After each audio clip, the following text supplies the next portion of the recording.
The telegram was still in her hand when Roy Slater stepped onto the porch. Fanny Underwood had not moved in 10 minutes. She stood exactly where she had been standing when she tore open the yellow envelope, her back straight as a fence post, her knuckles white around the paper, her breathing so shallow and controlled that a person watching from the road might have thought she was carved from the same oak planks beneath her feet. The night had come on fast the way it always did in Caldwell, Kansas, in the autumn of 1882, dropping the temperature like a stone into cold water, and the single kerosene lamp hanging at the porch corner threw its orange light across her face and revealed the thing she was working very hard to conceal. She was not grieving. She was furious. The telegram read, in the terse language of Western Union, that Denton Hartley, to whom she had been engaged for 11 months, and for whom she had traveled from Cincinnati with every possession she owned packed into 2 trunks, had married a woman named Clara Voss in Abilene 3 days ago. The wedding had been quiet. The bride was apparently the daughter of a cattle baron. The groom had apparently decided that love, or whatever approximation of it he had offered Fanny through a season of letters, was a negotiable commodity when weighed against land and inheritance. The betrayal was total. The humiliation was absolute. And the dark irony that made it almost unbearable was that this telegram had not even been meant for her. It had been addressed to a Roy Slater, care of the Caldwell boarding house, room 4. Fanny was in room 3. Mrs. Delphine Prout, who ran the boarding house and whose eyesight had been failing since the previous spring, had slid it under the wrong door. Fanny had read someone else's devastating news and understood it completely as her own, because Denton Hartley had told her he was coming to Caldwell. He had written it in a letter dated 6 weeks ago. He had described the porch of the house he was building. He had used the word forever twice in the same paragraph. She heard boots on the porch steps before she heard the voice. "Ma'am." It was a single word, and it was spoken with the particular careful neutrality of a man who had walked up to a situation he could not yet fully read. Fanny did not turn around immediately. She took one breath. Then she turned. Roy Slater was not what she expected. She had not known what to expect, because she had not known anyone named Roy Slater existed until 40 minutes ago when she read his name on an envelope. He was tall, broad through the shoulders in the way that suggested honest labor rather than show, with dark hair that had gone a little long at the collar, and a jaw that carried 2 days of shadow. He was perhaps 30 years old, perhaps 32. His eyes in the lamplight were a shade somewhere between gray and green, and they were fixed on the telegram in her hand with an expression that she recognized immediately, because she had just felt the same thing herself. Those were the eyes of a person who already knew what bad news looked like. "I believe," Fanny said, and her voice was steadier than she had any right to expect, "that this belongs to you." She held the telegram out. He crossed the porch in 3 steps and took it, and when he unfolded it she watched his face go through a sequence of small, precise changes, like a man pressing his thumb against a bruise to confirm it was still there. He read it twice. Then he folded it carefully, the way people fold things they know they will never look at again, and he put it in the breast pocket of his coat. "You read it," he said. "It was not an accusation." "Mrs. Prout put it under my door," Fanny said. "I read it before I understood it was not for me, and then I read it again because I understood it perfectly." Something moved across his face at that, not quite pity, something more complicated. "Hartley," he said. "Hartley," she confirmed. They stood on the porch of Delphine Prout's boarding house, 2 strangers who had just been gutted by the same man's cowardice, and the autumn wind moved through the cottonwood tree at the corner of the yard and shook its few remaining leaves loose into the dark. Roy Slater sat down on the porch railing. "You were engaged to him," he said. 11 months, Fanny said.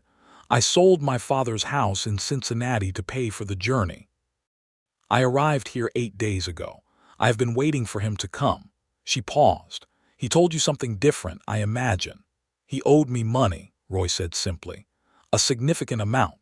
The telegram was from his solicitor in Abilene, informing me that as of 3 days ago any debt incurred prior to the marriage is being contested under the terms of a prenuptial agreement. He looked down at the folded paper in his pocket. The solicitor was kind enough to include congratulations on the union. Fanny made a sound that was not quite a laugh and not quite a sob, but was something raw and involuntary that she regretted the moment it left her. "How much did he owe you?" she asked, because it felt better to talk about facts than feelings. $300, Roy said. "It was a loan. He shook my hand on it. We had ridden together for 2 seasons. "He shook your hand," Fanny repeated quietly. "Yes.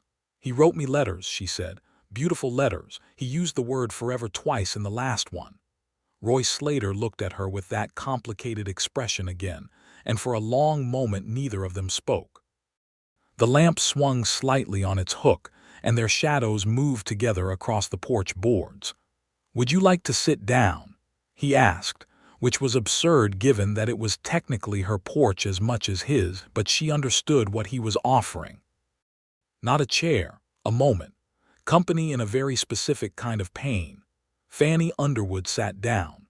She had arrived in Caldwell, Kansas on a Tuesday in the second week of October, stepping off the Atchison, Topeka, and Santa Fe line with 2 trunks, a carpetbag, and a certainty so profound it felt structural, like a beam she had built her entire self around. The certainty was Denton Hartley.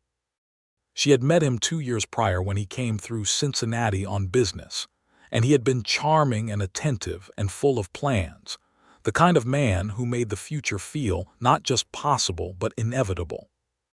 He had courted her in the formal way that was still observed in good Cincinnati society, had written to her father, had worn good suits and said appropriate things at appropriate moments. Fanny was 27 years old. She was not naive. She had refused 2 proposals before Denton, one from a banker and one from a lawyer, both perfectly acceptable men who had bored her in ways she could not explain to her mother without causing a scene. Denton had not bored her. He had ignited something in her that she had begun to suspect she was not capable of feeling, and when he asked her to come west and build a life with him in Kansas, she had said yes with a wholeness of conviction that still, even now, sitting on this stranger's porch with his betrayal fresh in her hands, she could not entirely bring herself to regret, because the conviction itself had been real. The feeling had been real. What had been false was only the man. Mrs. Delphine Prout had been gracious and curious in equal measure since Fanny's arrival. She was a widow, 60-something, with the practical philosophy of a woman who had outlasted difficulty by refusing to dramatize it. She had shown Fanny her room, given her the best quilt, told her the rules of the house regarding meal times and the use of the communal parlor, and asked once, gently, whether Fanny's intended knew precisely when she was arriving. Fanny had said yes with total confidence. She wondered now whether Denton had ever had any intention of coming to Caldwell at all, or whether Caldwell had simply been a name he attached to the future he was describing in order to give it geographic weight. Whether the house he had described with the porch had been borrowed from someone else's imagination, or simply invented wholesale. Whether she had ever known him at all or only known the performance he had assembled for her benefit. The dark past of Denton Hartley was, it turned out, a talent for fiction.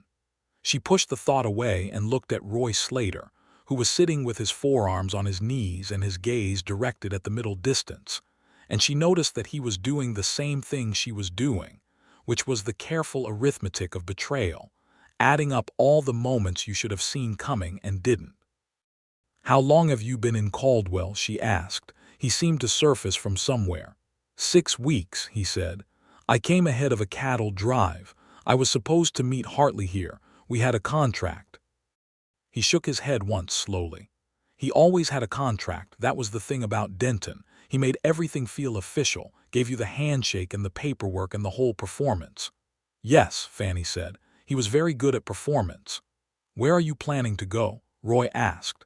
Not callously, just honestly, the way people in hard circumstances talk to each other in this country, because there was no point in pretending the difficulty did not exist. Fanny had been asking herself this question for the better part of an hour. She had $40 left after the journey. She had no relations in Kansas or anywhere west of Pittsburgh.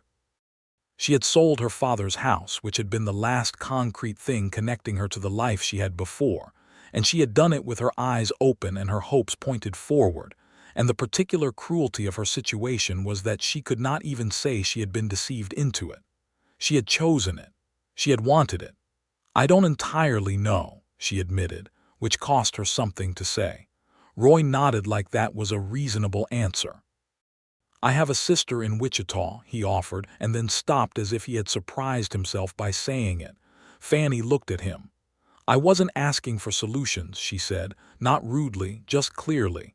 "No," he agreed. "I know, I just said it. I'm not entirely sure why." They sat with that for a moment. The cottonwood shook again. Somewhere down the road a door banged in the wind.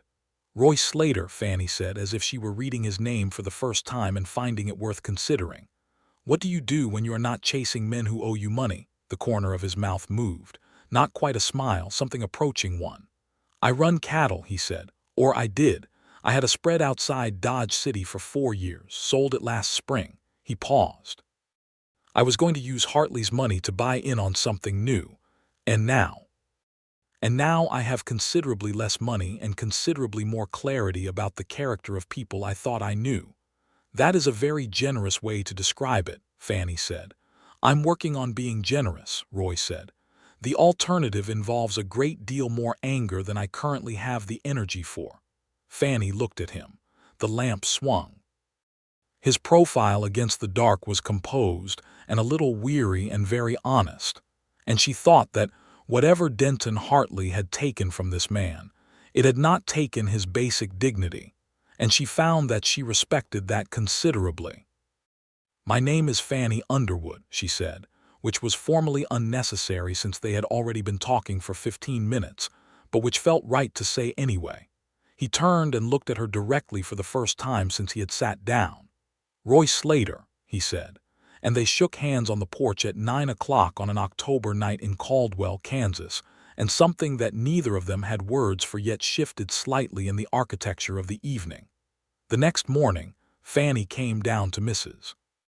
Pruitt's breakfast table to find Roy Slater already seated with a cup of coffee and the previous week's edition of the Caldwell commercial, and the domestic normalcy of it struck her as almost funny given the circumstances. Mrs. Pruitt, who had apologized 3 times for the misdelivered telegram, and who had clearly decided that this gave her some invested interest in how things turned out, had made biscuits and gravy, and set out a jar of preserves that she only produced for company she particularly liked. "I see you've met our Mr. Slater," she said to Fanny in the tone of a woman who knew perfectly well the meeting had already occurred. "We have an acquaintance in common," Fanny said pleasantly, and poured herself coffee. Roy lowered the paper enough to look at her over the top of it with an expression that might have been amusement. They ate breakfast with the careful courtesy of people who had shared something significant and were now negotiating how much of it to acknowledge in the daylight. Fanny learned, through Mrs. Pruitt's cheerful interrogation, which was too friendly to be rude, that Roy had grown up in Missouri, had come west at 19, had worked cattle drives up the Kishom Trail for several years before accumulating enough to buy his own spread, and had no family left except the sister in Wichita, whose name was Margaret and who had married a shopkeeper.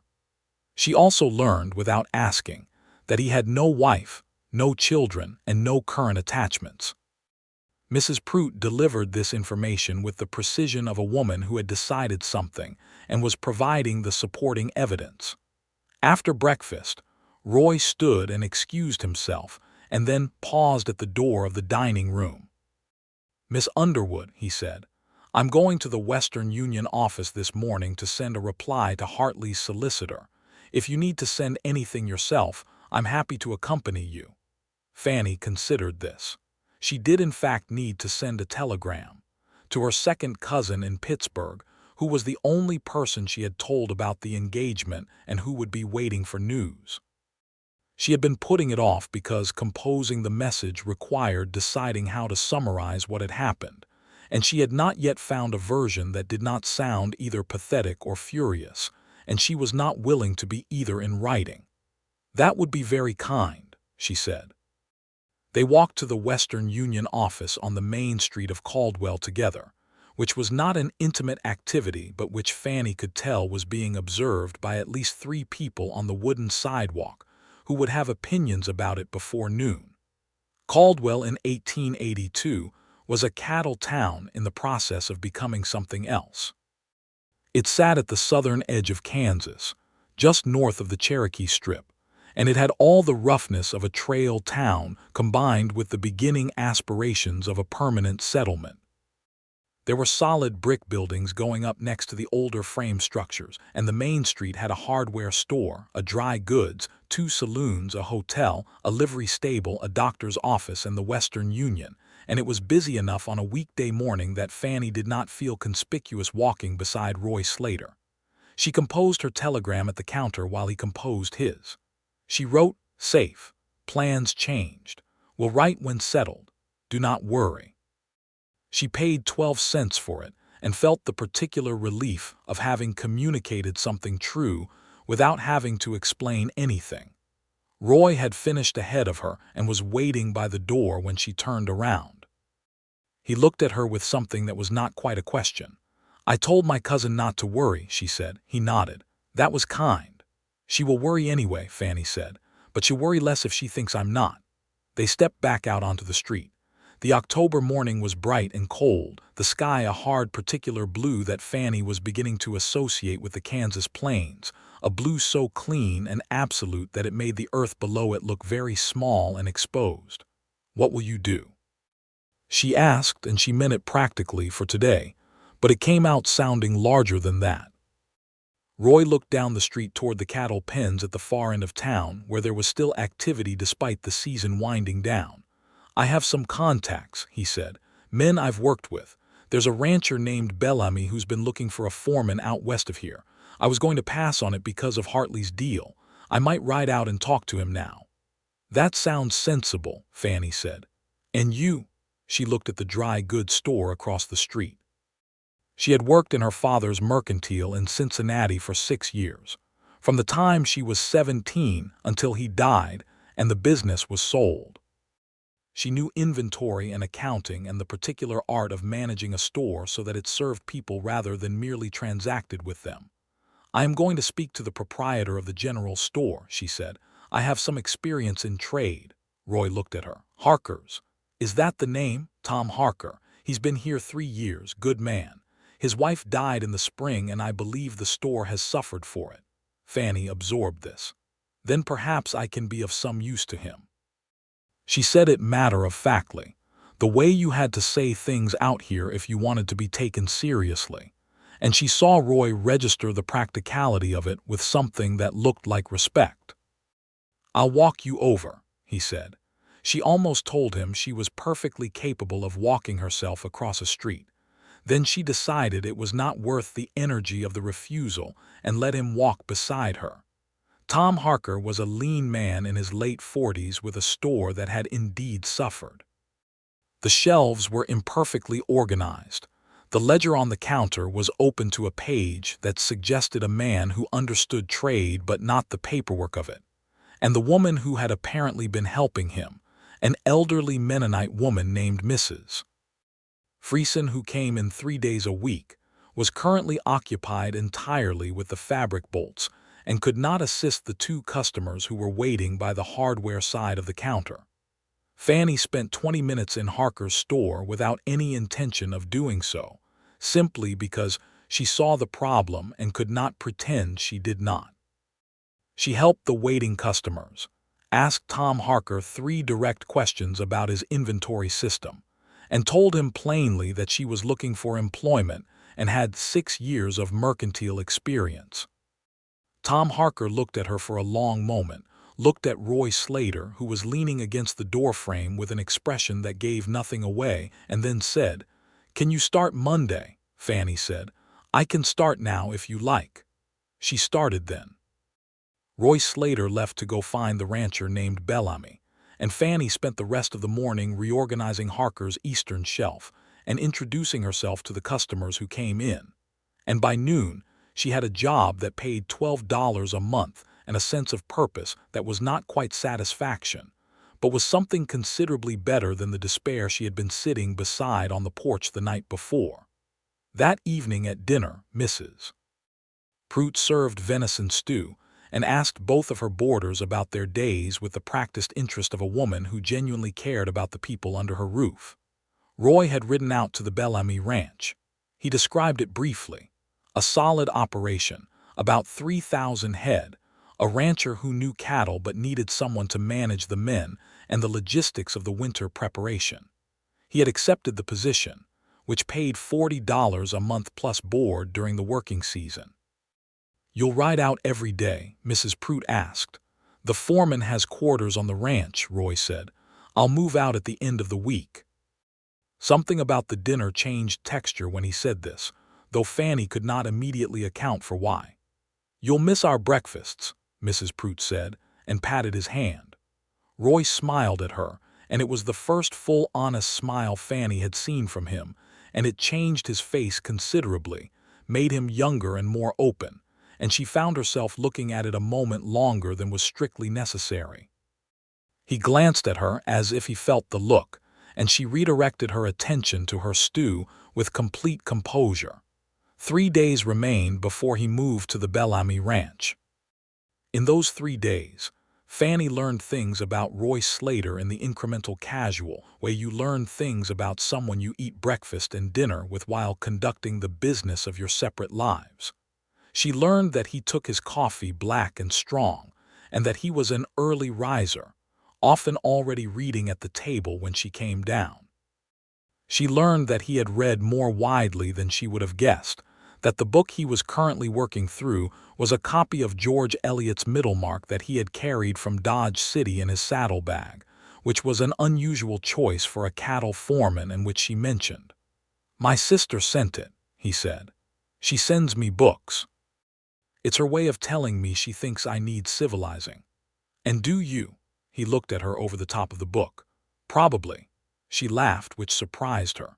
She learned that he was methodical about small things, that he kept his corner of the dining table clean, that he held the door without making a production of it, that, when he spoke, he said what he meant and did not embellish it or retreat from it afterward. She learned that the debt Hartley had incurred was connected to a cattle venture that had been Roy's idea, that Roy had trusted Hartley not just with the money, but with a kind of partnership that had required him to believe in something, and that the loss of the money was secondary to the loss of that belief. She told him this, on the second evening, sitting on the porch after dinner while the temperature dropped, and the stars came out with the hard precision they had at this latitude. "The money can be rebuilt," she said. "That is what I tell myself about my own situation. The practical things can be rebuilt." "And the other things?" he asked. She looked at the stars. "Those are more complicated," she admitted. He was quiet for a moment. "I keep thinking about the handshake," he said. "Hartley and me over that deal. I can remember exactly how it felt, solid, like something real." "He was very convincing," Fanny said. "That's not a comfort." "No," she agreed. "It isn't, but it is a fact, and facts are at least something you can stand on." He turned and looked at her, and in the lamplight his expression had something in it that was more than assessment and less than what she would have called sentiment, somewhere in the middle territory where people go when they are encountering someone they did not expect to find. "Where did you come from, Fanny Underwood?" he asked. It was the first time he had used her given name. She noted it. "Cincinnati," she said. "I know that," he said. "I mean the part where you face things directly. Where did that come from?" She considered the question seriously, as it deserved. "My father," she said. "He had a mercantile. He believed that the only honest way to do business was to see things clearly. He used to say that sentimentality was the enemy of good decisions." "Sounds like a stern man." "He was a loving man," she corrected gently. "Those aren't opposites. He was loving enough to want me to be capable rather than simply protected." Roy absorbed this. "Mine was not a particularly loving man," he said, and the plainness of the statement was its own kind of honesty. He worked and he drank and he held the opinion that sons were for labor.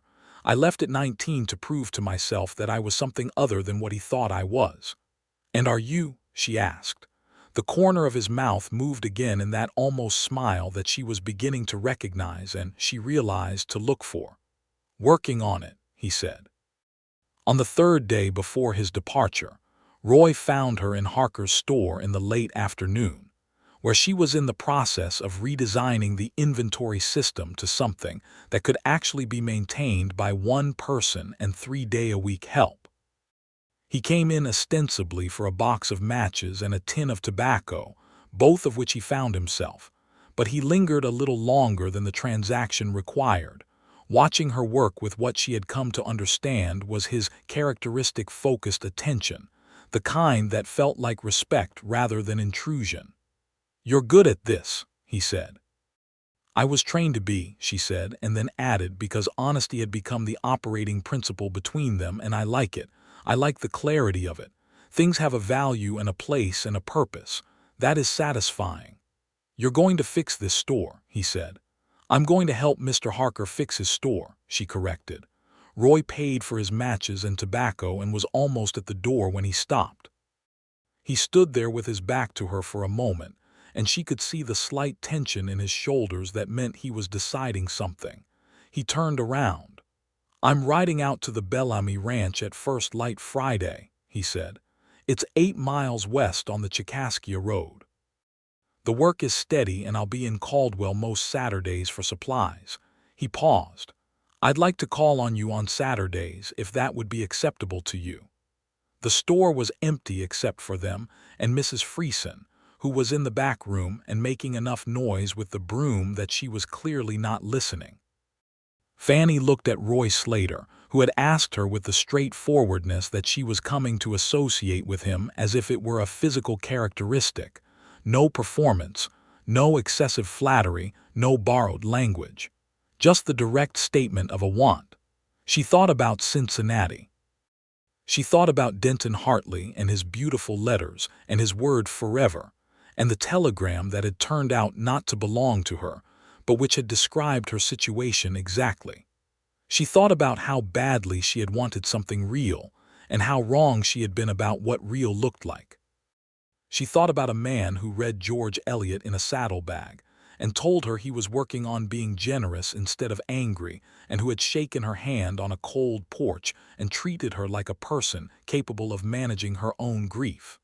"Saturday afternoons," she said. "I am generally finished at the store by 4. His expression opened up like a room with the lamp turned higher. "I'll be here at 4, he said. He was. The first Saturday, he brought her a small bundle of late wildflowers he had found along the Chicaskia Road, which she put in a glass on her windowsill at Mrs. Prute's, and they walked the length of Caldwell's Main Street and back while she told him about the week at the store, and he told her about the Bellamy Ranch, which had more complication in its operation than either of them had anticipated. The rancher, James Bellamy, was a decent man who had let the management of his cowhands become disorganized, in a way that was going to cause serious problems come spring when the cattle needed to move. He was not a bad man, Roy made clear, just a man who was better with cattle than with people, and who had taken on more hands than he could effectively direct. "You're reorganizing him," Fanny said, and felt a symmetry in this that pleased her. "Trying to," Roy said.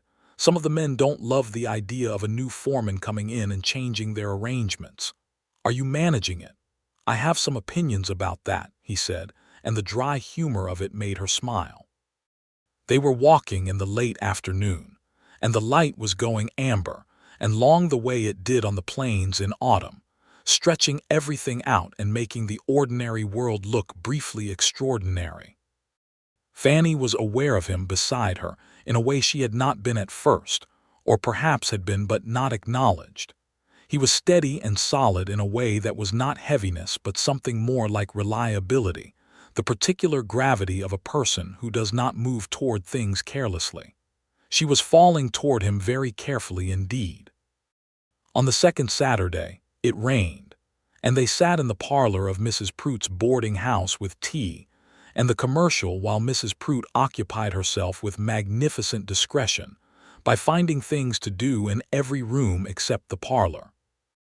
They talked for 3 hours without quite noticing the time, moving from Middlemark, which Roy had finished and which Fanny had read twice, to the political state of Kansas, which was turbulent, to the question of whether Caldwell would still be a cattle town in 10 years or whether the settlement pressure would force a transition.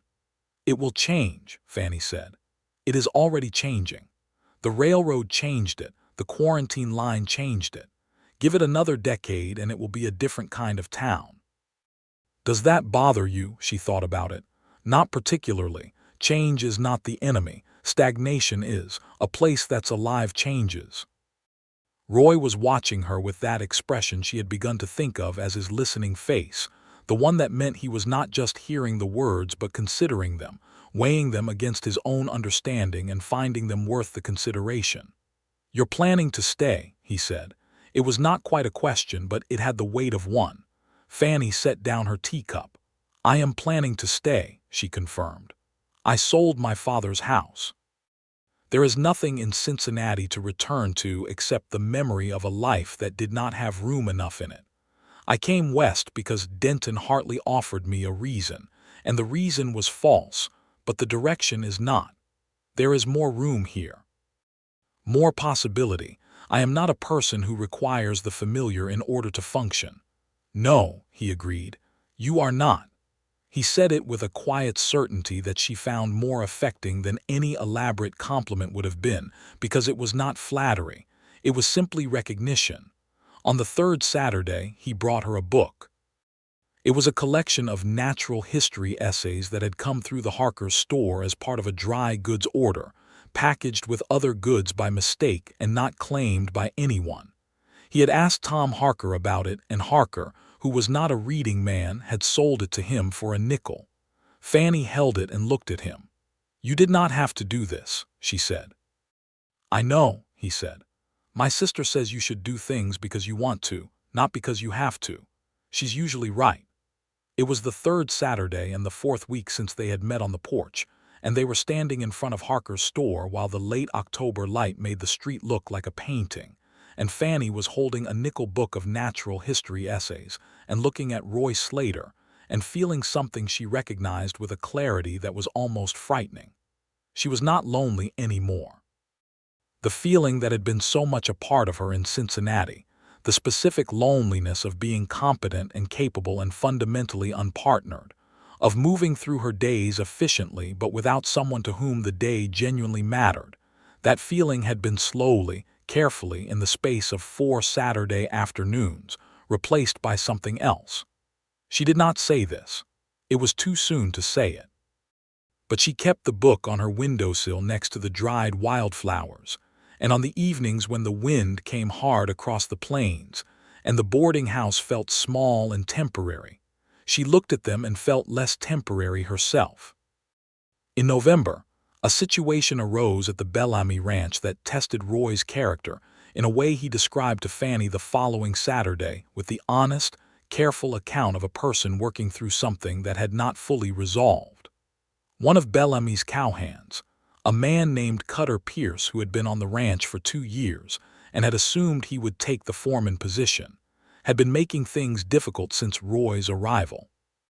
It had been low-grade and manageable at first, the kind of resistance that experienced men sometimes show toward new authority. But in the second week of November, Cutter had begun encouraging the newer hands to cut corners on the winter preparation work, which created real risks for the cattle when the hard cold came, and Roy had to address it directly. "I gave him a choice," Roy told Fanny. "Do the work or find other employment. He chose to escalate it. He told Bellamy I was creating conflict among the men." "And Bellamy believed him?" Fanny asked. "Bellamy listened to him," Roy said. "There is a difference. He's a fair man. He came to me separately and told me what Cutter had said and asked for my version. I told him exactly what had happened and what the consequences for the cattle would be if the winter prep was not done right." "What did Bellamy decide?" "He let Cutter go," Fanny nodded. "That took courage on Bellamy's part." "It did," Roy agreed. "And it cost him. Cutter had friends on the crew. 3 of them left with him. We are short-handed for the winter." How serious is that? Serious enough, Roy said. I've been riding from before sunrise to after dark all week. She noticed then what she had seen when he arrived and not quite consciously registered. He was tired in a way that went under the skin, the tiredness of sustained hard physical work, and there were new lines around his eyes that had not been there at the start of October. "Are you all right?" she asked, and it came out with more directness than she intended, more caring. He looked at her, and the look was long and steady and had something in it that was absolutely unguarded for a moment. "I am," he said. "Better for being here, I'll tell you that." She held that in her chest and said nothing more about it, but the warmth of it went with her for several days. At Christmas, Mrs. Prout hosted a supper that was small and cheerful and included Mr. Tom Harker, who had been much improved in spirits since Fanny's arrival at the store, and his mother, who was visiting from Hutchinson, and a young couple named Alderman who had recently bought a homestead outside of town. Roy rode in from the Bellamy Ranch and arrived with a small wrapped package for Mrs. Prout that contained, when she opened it, a set of tea towels embroidered in blue and white that his sister Margaret had made and sent from Wichita. Mrs. Prout pressed both of his hands and called him a thoughtful boy, which visibly amused him. After supper, in the brief interval before the aldermans left, and while Tom Harker was engaged with his mother near the fire, Roy came to stand beside Fanny at the window that looked out onto the street, where a light snow was falling, which was remarkable enough in Caldwell to gather everyone's attention. He reached into his coat pocket and produced a small package wrapped in brown paper and tied with string. "This is not a grand gesture," he said, which made her smile before she had even opened it. It was a notebook, small, bound in brown leather with blank cream pages. Good paper, the kind that held ink without bleeding. "I thought you might want somewhere to put your thoughts," he said. "You have a great many of them." "Is that an observation or a complaint?" she asked. "An admiration," he said quietly, and the quietness of it was what made it land. She looked at the notebook in her hands. She was not a woman given to easy emotion. Her father had taught her that sentiment and feeling were different things, and that the first was decoration while the second was substance. But she felt something very substantial right now, standing beside this man at a window with snow falling outside and a notebook in her hands. "Thank you, Roy," she said. "Merry Christmas, Fanny," he said. They stood at the window and watched the snow for a while, close enough that their shoulders were almost touching, and neither of them moved away. January came with brutal cold, the kind of cold that was not romantic but simply dangerous, that froze livestock water and drove men inside, and made the plains look like the surface of the moon. Roy could not always make the ride into Caldwell on Saturdays when the weather was at its worst, and on those Saturdays Fanny went to work in the morning and came back to Mrs. Prout's in the afternoon, and found the boarding house very quiet and herself very aware of the silence. She wrote in the notebook he had given her. Not a diary exactly, more a record of thoughts, observations about the town, about the customers who came through Harker's store, about the nature of this place she had chosen. She wrote about the plains themselves, their blankness and their scale, which she was beginning to understand as not emptiness but restraint, a holding back of everything ordinary so that the essential things were more visible. She wrote about Roy Slater, though not in a way she intended anyone to read. She wrote about the quality of his attention and the honesty of his speech, and the particular way he held himself that suggested a man who had been tested, and had not broken and knew it. On the 2 Saturdays he could not ride in due to the weather, he sent notes with the supply wagon that came to town from the Bellamy Ranch for provisions. The notes were brief, practical, and contained at their edges something warmer than their words. The second one ended, "I hope you're keeping warm. The store must be very busy in the cold. I will be there next week without fail." She wrote a note in return with the wagon driver and did not examine too closely what it cost her to trust that he would read it. In February, a situation developed in Caldwell that had nothing to do with Roy and everything to do with Fanny's own hidden past, which was not dramatic in the way of frontier secrets, but was painful in its own domestic fashion. Her second cousin in Pittsburgh, the one she had telegrammed in October, arrived unexpectedly on the Atchison, Topeka, and Santa Fe line on a Wednesday morning in the second week of February. Her name was Lillian Marsh, and she was 40 years old and well-meaning in the suffocating way of well-meaning people, and she had come to rescue Fanny, which was a thing Fanny had not requested and did not require. Lillian took a room at the hotel across the street, and within 24 hours had conveyed to Fanny, in exhausting detail, the opinion that Fanny had made a terrible mistake, and that the correct course of action was to return to Pittsburgh, where Lillian had identified a suitable widower in good financial standing, who had expressed interest in being introduced. "You cannot seriously intend to stay in this place," Lillian said, looking around Harker's store on Thursday morning with an expression that suggested the smell of oats and leather and wood smoke was a personal affront. "Fanny, it is practically the wilderness." "It is a town," Fanny said, continuing to organize the fabric bolts. "It has a post office and a telegraph office and a school and a church. By most definitions, that constitutes a town." "You are 27 years old," Lillian said. "You have been jilted, which is a humiliation I don't know how you bear, and you are working in a shop and living in a boarding house. Your father would be appalled." Fanny set down the bolt of calico she was holding and looked at her cousin. "My father," she said carefully, "would be proud that I found a way to be useful and independent in a difficult circumstance. He had very little patience for retreat." "He also had very little patience for foolishness," Lillian said, "and refusing rescue when it's offered is foolish." "I am not refusing rescue," Fanny said. "I am refusing the premise that I need rescuing."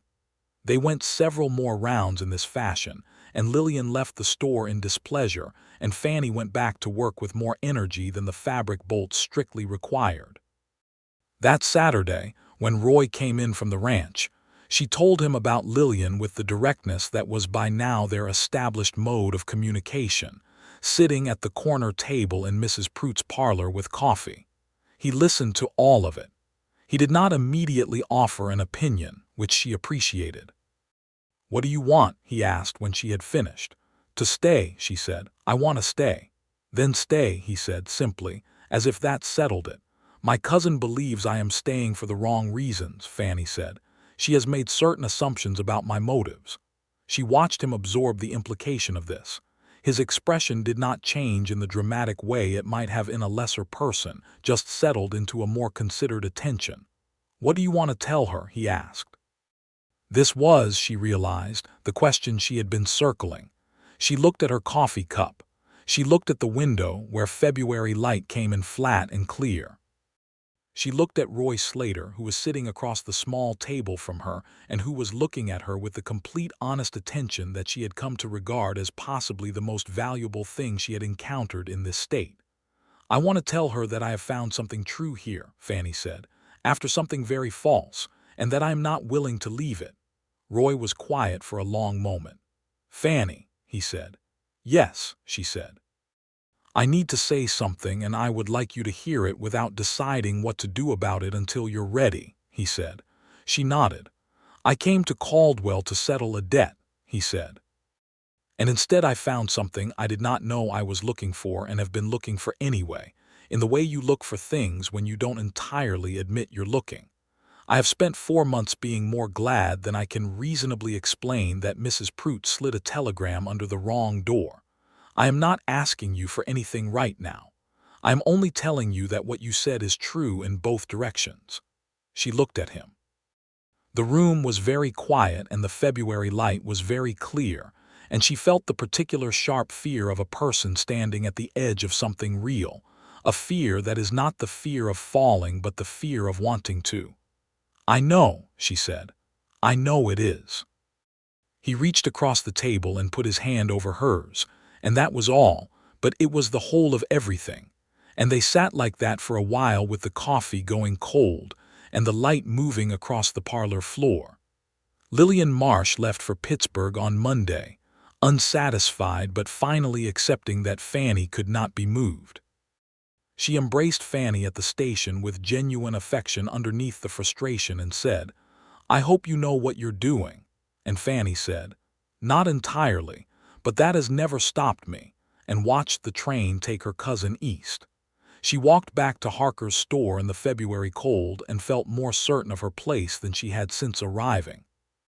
Spring came to the Caldwell Plains the way it always did, suddenly and with force, the grass going green almost overnight, and the sky exchanging its winter hardness for something larger and softer.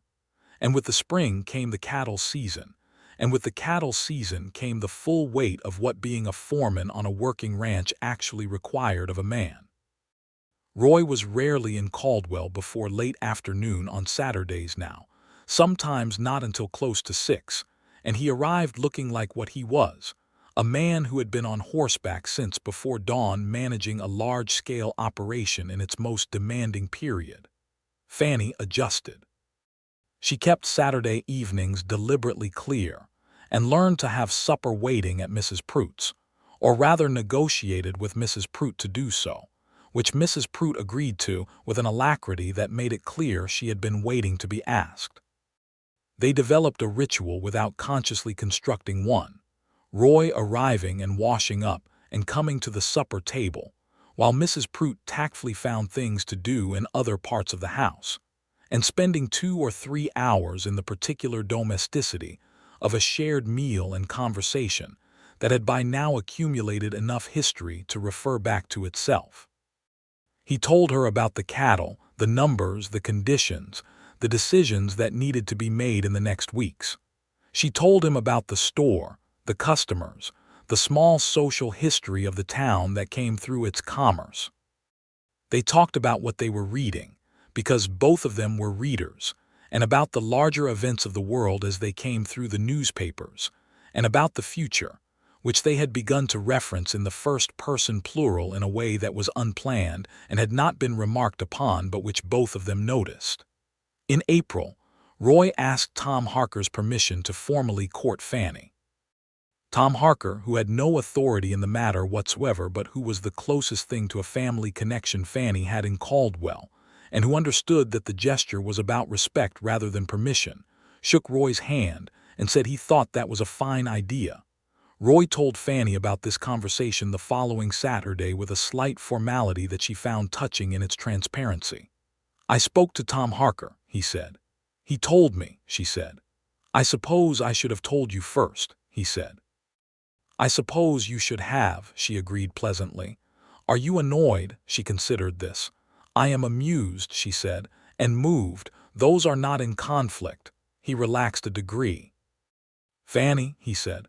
"Roy," she said, "I would like to court you formally, properly, with the intention of asking you to marry me when we are both convinced that is what we want." It was so precisely the right way to say it that she felt it in her chest like a struck note. "I am already convinced," she said, "but I appreciate the honesty of the framing." "Are you saying yes to the courting or to the marriage?" he asked. "Both," she said. "I am saying yes to both." He kissed her then on the front porch of Mrs. Pruitt's boarding house in the April evening, and it was a kiss that had 6 months of patience and honest communication and shared grief and rebuilt certainty in it. And when they separated, Mrs. Pruitt could be seen through the window of the parlor with an expression of profound satisfaction, not watching them, simply present in the same vicinity with her back very deliberately turned. They were engaged by June, and Fanny's second cousin Lillian, when she received the telegram, sent back a response that was only 4 words: "I hope he is worthy." Roy, when Fanny told him this, said, "That is a fair question." "I told her yes," Fanny said. "Did you mean it?" he asked, not insecurely, just with the simple honest directness that was his. "I mean everything I say," she told him. "Yes," he agreed, "you do, that's one of the things." "One of the things," she repeated. "There are several things," he said. "I have a list." "You do not have a list." "I have a mental list," he said with complete seriousness. "It is quite long." She laughed, and he caught the sound of it with a look of absolute attention, as if he was making a mental note of that too. They married in September of 1883, at the Methodist Church in Caldwell, which was not an elaborate church but was a sincere one, and which smelled of pine and beeswax candles. Roy's sister Margaret came from Wichita for the wedding, which was when Fanny met her for the first time, and Margaret Slater was a small, energetic woman with Roy's same gray-green eyes and considerably more to say at any given moment, and she embraced Fanny with the frankness of someone who had decided in advance to love her and was simply confirming the conclusion. "He told me about the telegram," Margaret said, at the small supper Mrs. Prout hosted after the ceremony. "He wrote me in October and told me about the boarding house and the misdelivered telegram and the woman in room 3. That's how I knew." "Knew what?" Fanny asked. "That you were going to be important," Margaret said simply. "He doesn't describe people. He described you." Tom Harker gave a brief speech that was mostly about how much better the store had been running since October of 1882, which was not the most romantic framing for a wedding toast, but was so genuinely meant that it served. James Bellamy, the rancher, came in from the ranch and sat in the back of the church with the deliberate quietness of a man who felt himself too large and weathered for ceremony, but had come anyway out of genuine regard. And he shook Roy's hand afterward with both of his, and said nothing beyond congratulations, because he was not a man of many words, and Roy seemed to understand that the gesture contained everything it needed to. Mrs. Prout cried at the ceremony with the undisguised emotion of a woman who had been watching the whole thing from the beginning, and had feelings about it that she did not in the least intend to manage. On the night of their wedding, in the small house that Roy had been building since March on a lot he had purchased at the north end of Caldwell's Main Street, just far enough from the center of town to have a yard and a real porch and room for a kitchen garden, Fanny stood on that porch in the September dark and listened to the town settling into its night sounds, and felt a completeness that was entirely different from the certainty she had arrived with a year ago. That certainty had been about a destination. This was about a place. Roy came to stand beside her on the porch, and she leaned into him, which was a gesture she had been carefully not making for a year because there had always been a table or a social context or a careful distance between them, and now there was none, and the solid steadiness of him against her was exactly what she had known it would be. "Are you happy?" he asked. "Yes," she said, without qualification. "Good," he said. And his arm came around her, and they stood on their porch in the September night of 1883, in Caldwell, Kansas, which was a cattle town becoming something else, and the year ahead was entirely open. In the years that followed, the house on the north end of town grew and changed with them. Roy, at Bellamy's urging and with the savings he had been accumulating since the previous spring, took a stake in the Bellamy Ranch in 1884, a junior partnership that required him to be more present at the ranch, but which also gave him a claim on something that was building toward permanence. He made the arrangement partly because it was financially sound and partly because he understood that Fanny was entirely correct, that this was a land with more room in it, and he wanted to fill some of that room with something that would last. Fanny continued at Harker's store through 1884 and into 1885, by which point she and Tom Harker had effectively become equal partners in the operation, though the formalization of this took a direct conversation with Tom, who had to be brought around to understanding that what Fanny was proposing was both fair and practical. He came around. He was a reasonable man. Their son was born in November of 1884, in the house on the north end of Caldwell's Main Street, with Mrs. Prout and a doctor named Calloway in attendance.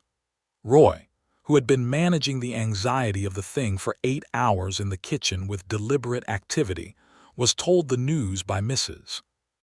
Prout, who opened the bedroom door and said, "A boy, Mr. Slater, and a healthy one," and he sat down on the kitchen chair with an expression that Mrs. Prout, who told this story many times in the following years, described as the look of a man who had just understood something enormous. They named him Thomas James, after Tom Harker and James Bellamy, which both men took as the considerable honor it was. Thomas was a vivid and forceful child from his earliest weeks, which Fanny took as confirmation of her opinion that character was not constructed but revealed. And Roy, who had harbored private and unspoken fears about fatherhood rooted in his own father's failures, discovered in the first months of Thomas's life that the fears were unnecessary, that loving a child was the most natural thing he had ever done and entirely unlike anything his own upbringing had suggested. He told Fanny this on a February evening in 1885 when Thomas was 3 months old and asleep in the room they had made for him, and Fanny, who had suspected he was carrying this worry without saying it, felt a relief she had not known she was waiting for. "You are not your father," she said. "You have never been your father." "I know that now," he said. "I am telling you because you deserve to know I know it." She took his hand and held it and said, "I always knew it," and meant every word. In 1885, the nature of Caldwell began its shift in earnest. The cattle drives through town became less frequent as the expanding railroad network, and the quarantine lines changed the economics of the trail drives. The town was not dying but transforming, the roughest edges of the cattle economy smoothing into something more settled and commercial. Fanny found this not alarming but interesting, the way she found most change, and adapted the store accordingly, expanding the dry goods side and contracting the feed and livestock supply as the customer base evolved. The partnership with Tom Harker was formally documented in the spring of 1885, and the store became Harker and Underwood, which was to say Harker and Mrs. Slater, because Fanny had kept her professional name in the business out of a practical consideration that having established a reputation under one name, changing it would require rebuilding what did not need to be rebuilt. Roy, when she explained this, said it made complete sense, which was one of the reasons she had married him. Margaret Slater came from Wichita twice a year and wrote letters in between that were long and full of opinions, and always contained a book or a pamphlet or some clipping she thought one of them should read. And her relationship with Fanny became one of genuine affection and mutual regard. Two intelligent women who had each, in their own way, found in the other someone who spoke the same language. In 1886, their second child arrived, a daughter they named Eleanor, who came into the world in July with a quiet focus that suggested she had assessed the situation and found it acceptable. Thomas, who was 18 months old, was briefly skeptical of this development and then decisively interested. And his interest in his sister was so immediate and comprehensive that by the time Eleanor was 3 months old, he had developed a proprietary attachment to her that the entire family found both endearing and occasionally alarming. That same year, a man came to the store one Thursday afternoon who was not a customer but who stood in the doorway with his hat in his hands and looked at Fanny with the expression of a man who had rehearsed something and was now uncertain whether to deliver it. He was a little older and a little more worn, and the particular performance that had once animated his features was subdued, but she knew Denton Hartley the moment she saw him. She took a breath. She finished what she was doing, which was recording a purchase in the ledger, with complete composure. She closed the ledger. She looked at him. "Mr. Hartley," she said. He winced. "Fanny," he said. "I wondered if I might have a word." She looked around the store. Mrs. Freeson was in the back. Tom was at the warehouse. There were no current customers. "You may have several," she said, and kept her tone even. He came in and stood by the counter, and she waited, because she had nothing to say that could not wait for him to begin. "I owe you an explanation," he said. "You owe me considerably more than that," she said. "But an explanation is where I would start, yes." He told it badly and incompletely, and with more self-justification than was warranted, but the core of it was not surprising. Clara Voss's father had come to him with an offer that represented, in Hartley's calculation, security so absolute that it overrode everything else. He had told himself that Fanny was capable and would recover. He had told himself that the letters he had written were not technically promises. He had told himself several things that were convenient and largely false. "I know none of that is adequate," he said. "No," Fanny agreed. I have also been informed, he said carefully, that I owe money to a man named Slater who is now your husband. $300, Fanny said, which is a significant sum and which Roy extended to you in good faith. Hartley reached into his coat and produced an envelope. He set it on the counter. There is the full amount plus interest, he said. I am not asking for absolution. I am correcting what can be corrected. Fanny looked at the envelope. She thought about the handshake that Roy had described, and the way it had felt solid to him, and the look on his face that night on the porch when he read the telegram. I'll see that he receives it, she said. Will you tell him I came myself? Hartley asked. Yes, she said. He stood there a moment more. He looked around the store at the organized shelves and the ledger and the evidence of the competence she had always had, and something moved across his face that might have been regret of a genuine kind. You look well, he said, and it sounded honest. I am well, she said. I am very well. He nodded once and put his hat back on and left, and Fanny stood at the counter with his envelope for a moment, and then put it in the strongbox under the counter and went back to work. She told Roy that evening over supper, with Thomas in his chair and Alina in the cradle and Mrs. Prout, who had come for supper as she did twice a week, listening with the full, engaged attention of a woman to whom this story had enormous significance. Roy listened to all of it. He looked at the envelope when she set it on the table. He was quiet for a moment. He came himself, Roy said. He did.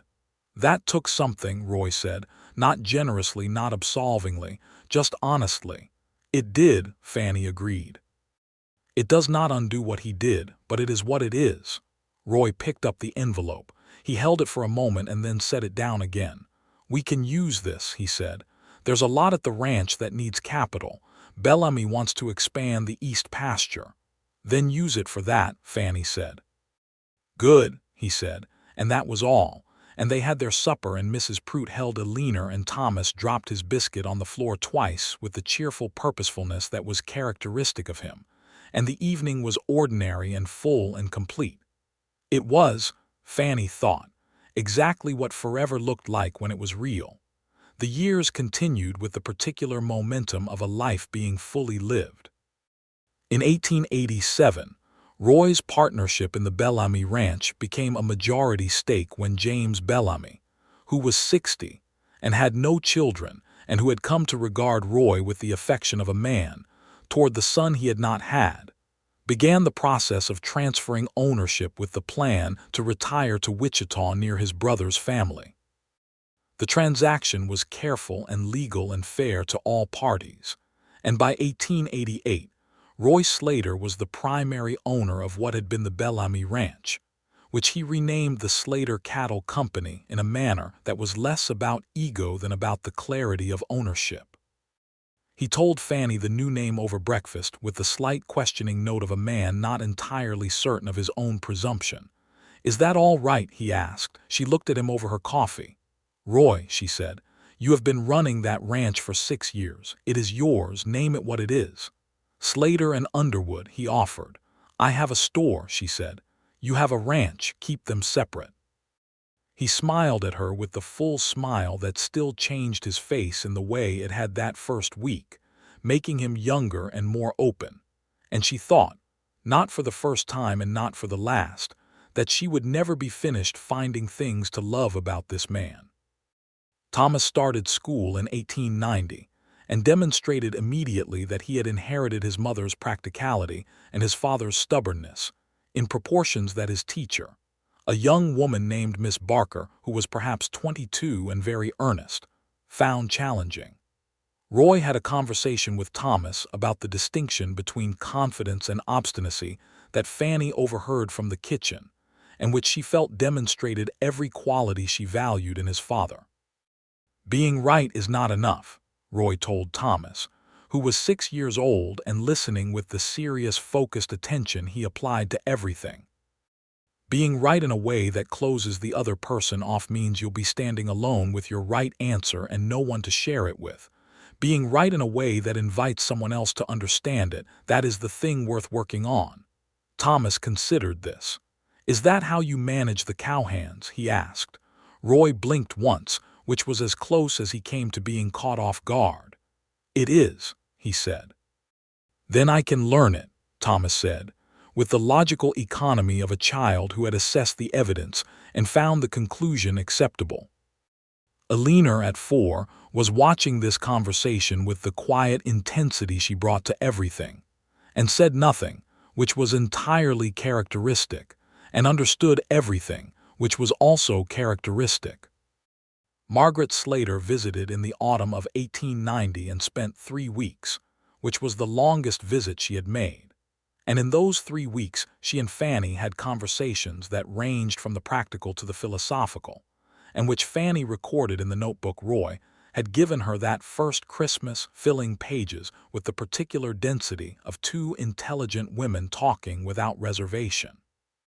One evening, while Roy was at the ranch and the children were in bed and the 2 of them sat at Fanny's kitchen table with tea and the lamp turned up high, Margaret said, "I want you to know that what you did for him was the most important thing." Fanny looked up. "He was becoming closed," Margaret said. "After the years with Hartley and the bad investments and the cattleman's loneliness of it, he was pulling in. I could see it in his letters. He was managing very well and feeling very little and persuading himself those were the same thing." She paused. "You opened him back up." Fanny thought about the porch in October of 1882, the cold night and the misdelivered telegram and the man who had sat down on the railing and talked to her about a handshake. "He opened himself," she said. "I was simply there for the moment he did it." Margaret looked at her with Roy's exact gray-green eyes. "That's what I mean," she said. In 1891, Fanny and Tom Harker dissolved the partnership through a friendly and mutually beneficial arrangement in which Tom, who was 60 years old and whose health had declined somewhat, sold his remaining share to Fanny outright at a price they both agreed was fair. The store became Underwood's Dry Goods and General Supply, which was the name Fanny had been building toward since the first morning she reorganized the Eastern Shelf. The store was, by 1891, a fixture of Caldwell's Main Street, a well-run, well-stocked, reliable place that people came to not merely for goods, but because Fanny Underwood Slater ran it with the particular combination of practical competence and genuine attention to people that made commerce feel like community. She was 36 years old and at the absolute height of her capability, and she knew it, and the knowledge was not pride but rather a settled satisfaction, the feeling of a person who has found the place where their talent and their effort and their circumstance have come together into something coherent.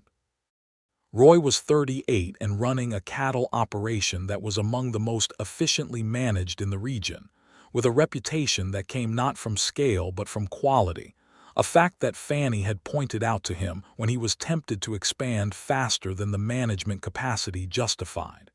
"You could triple the herd in 2 years," she had said. "I know.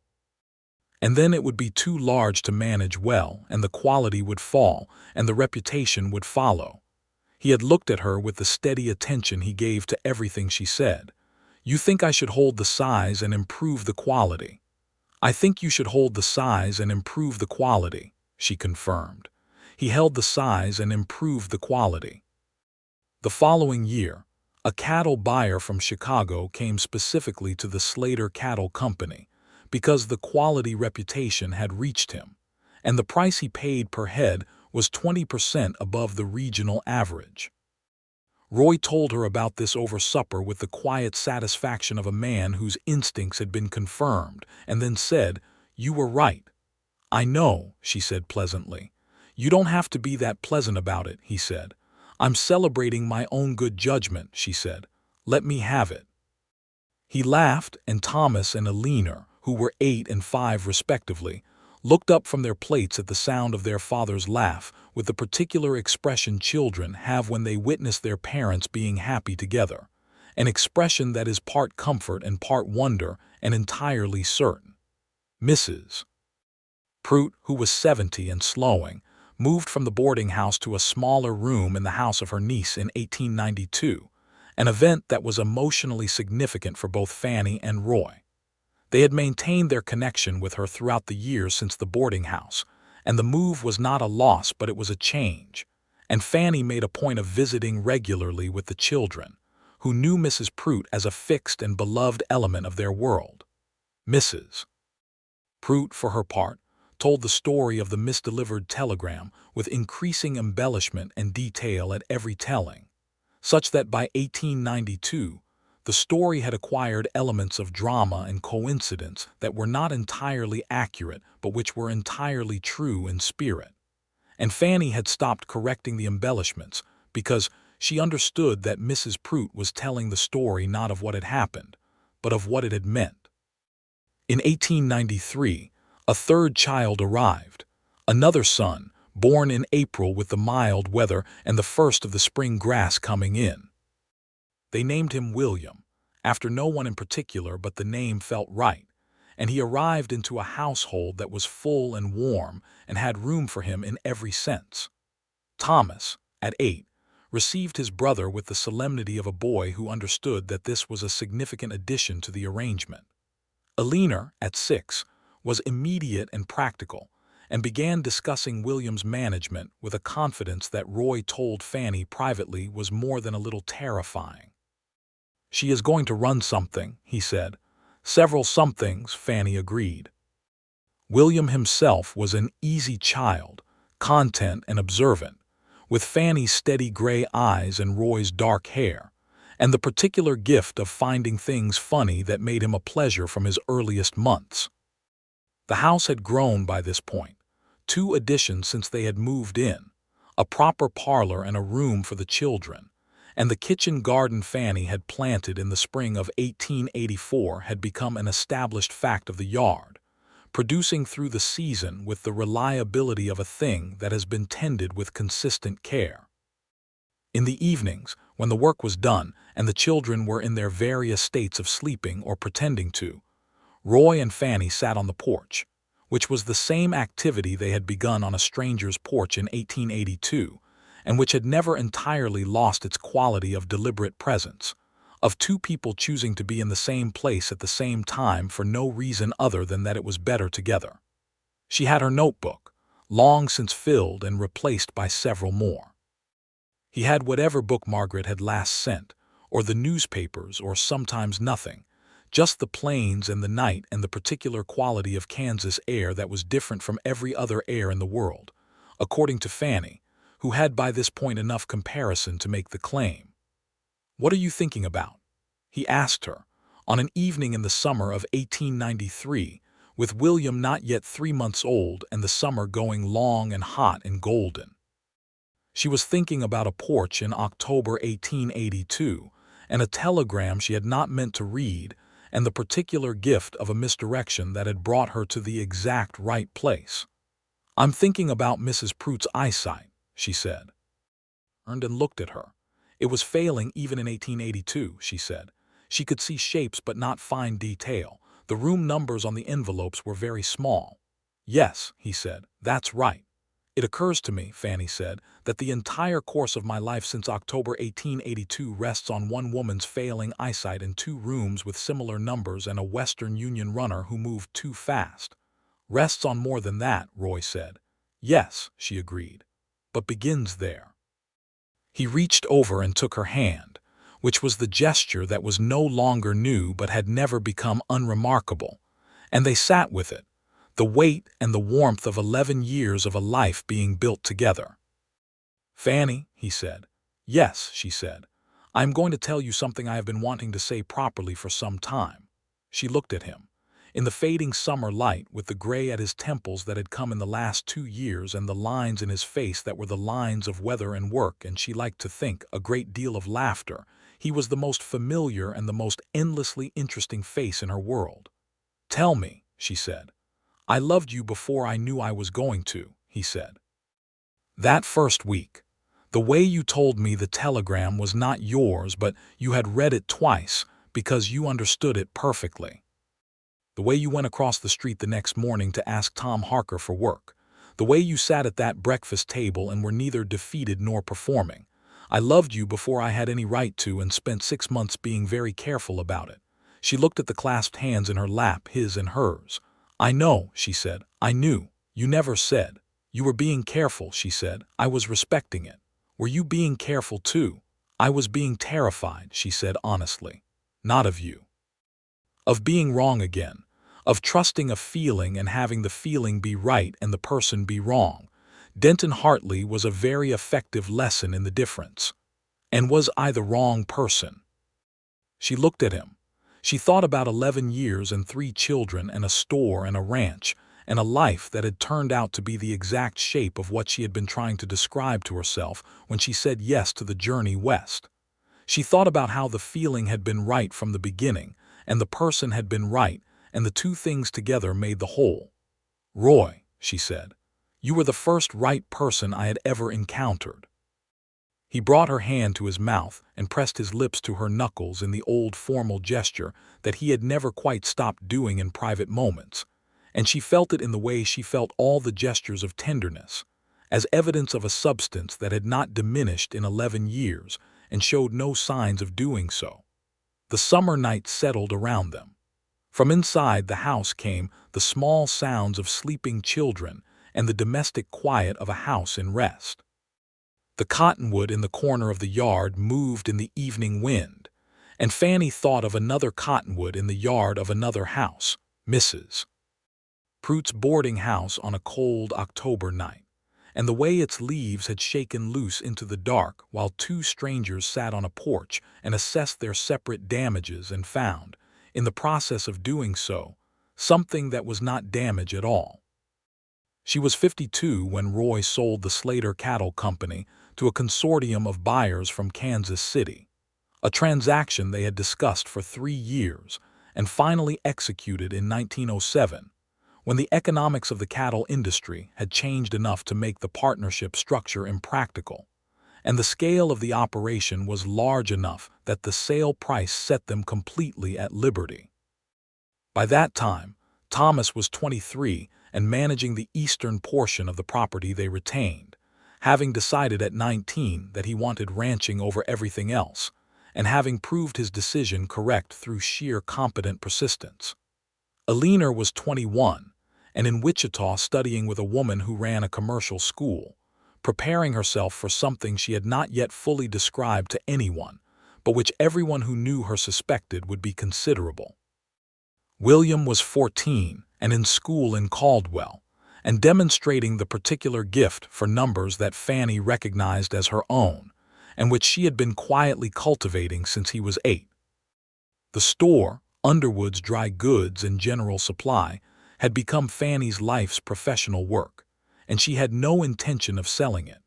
She had expanded twice, taken on 2 full-time clerks, and developed a catalog order system that served homesteaders for 30 miles in every direction, which was the kind of adaptation that her father would have recognized as the natural extension of everything he had taught her.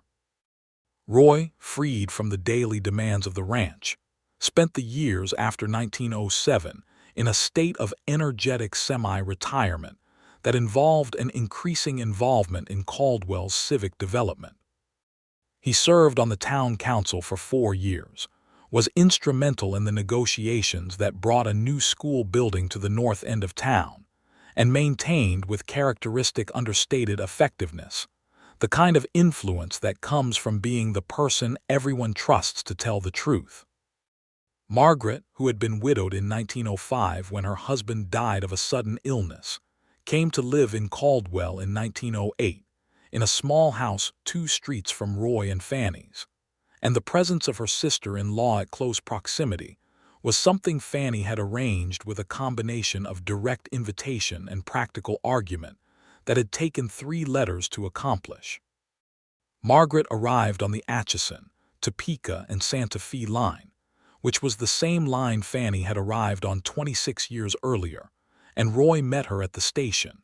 And at dinner that night with all 3 children and their various degrees of returning home for the occasion, the table was full in a way that felt like the arrival of something that had been building for a long time.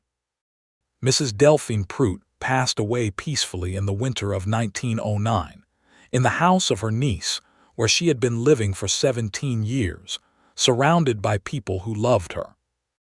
Fanny and Roy attended the funeral together, and Fanny wore the same practical dark dress She had worn to Roy's mother's funeral the previous year, and she held Roy's hand through the service and thought about the boarding house and the porch and the telegram and the October night that had been the first chapter of everything. She gave a brief remembrance at the graveside, because she was asked to by the niece who knew the story, and she said simply that Mrs. Prout had been a woman of great practical warmth, who had made people feel welcome in the way that requires no artifice, and that she had on one particular October evening in 1882 done an accidental thing that had permanent consequences for which Fanny Underwood Slater was grateful beyond any adequate expression. Several people in the small crowd at the graveside smiled at this, because most of Caldwell knew the story of the telegram by now, and the story had the quality of a local legend which is both true and better than the original, and which people recognize as the kind of thing that only happens when the universe is paying particular attention. Roy squeezed her hand. They walked home from the cemetery in the January cold, past Harker's old building, past the Western Union office, which was still there and still operating, past the spot on the main street where she had stood on her second morning in Caldwell and looked across at the dry goods store and decided to go make herself useful. The porch of their house was dusted with light snow when they arrived. Roy opened the door for her and they went inside, and the house was warm and smelled of wood smoke, and the bread Fanny had left rising that morning, and somewhere in the back Aliner's voice could be heard in conversation with William, who was home for the week. Roy took off his coat and hung it on the hook and turned and looked at her, and she looked back at him, and they stood in the hallway of their house in Caldwell, Kansas, in January of 1909, and the 27 years between now and then collapsed into the single moment of two people who knew each other completely. "Are you all right?" he asked. "Yes," she said. "I am always all right when I am here." He took her hands in both of his and held them, and she felt the warmth of it travel through her in the way that warmth does when it comes from something that is not just heat but history, the accumulated warmth of everything that has been built and tended and chosen and kept. "I think about that porch," he said, which meant he had been thinking the same thing she was thinking. He often did. "Mrs. Prout's eyesight," she said, and he smiled. "The most useful failing in the history of Western Union," he said. She laughed, and the sound of it filled the hallway, and Aliner called out from the back room asking if they were home, and Roy called back yes, and the house returned to the full comfortable noise of a family in residence, and Fanny Underwood Slater stood in the middle of it and felt, as she had felt every day for 27 years with varying intensities and never with any doubt, that she was exactly where she was meant to be. There had been a misdelivered telegram, and two lonely people on the same porch on the same night, and a cottonwood tree shaking its leaves into the October dark, and a man who asked her to sit down with the simple, honest instinct of someone who understood that what she needed was not rescue but company. She had come west for one kind of forever and had found an entirely different one, which was the kind that was not written in letters but built in days, not promised in a single word but confirmed in 10,000 small repeated acts of presence and choosing and returning. She would not have changed a single misdirected step of it, not one.